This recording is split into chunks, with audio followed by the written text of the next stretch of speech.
She didn't even need that money, but the business owner did. Accounting software that was quite difficult to use, and so basically it's very desktop based. It's none of this beautiful cloud software that you see today. So in this horror story, the reason why I even went to site was because the business owner had stood the staff member down because he saw something on the computer screen that he didn't like, and sent her off rather abruptly. And before it was going to explode into, I guess, a business owner problem, they sent me in.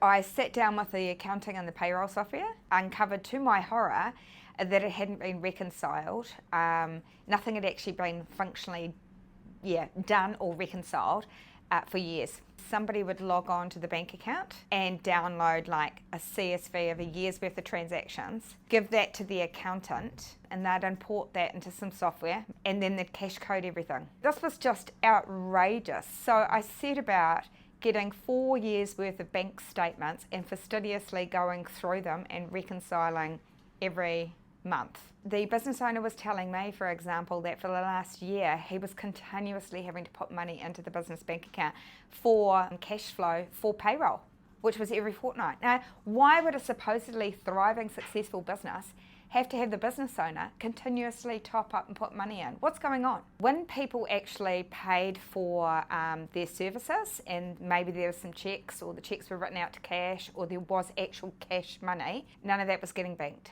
Because guess what she was doing? Everyone in the office was getting paid 36 to 40 hours a week. Guess how many hours she was getting paid? 80.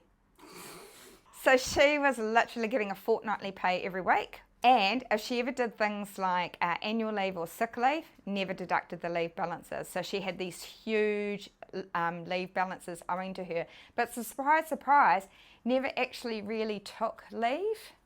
Because guess what happens when you're on leave? Your inadequacies become polarised or found out, and I think that's what happened on this particular day. Thankfully, with all the work that I had done to be able to put these accounts together and work out the level of what was actual accounts and what was skimming, or let's call it what it is, theft, and we've totaled up a sum of 105,000 that we can prove.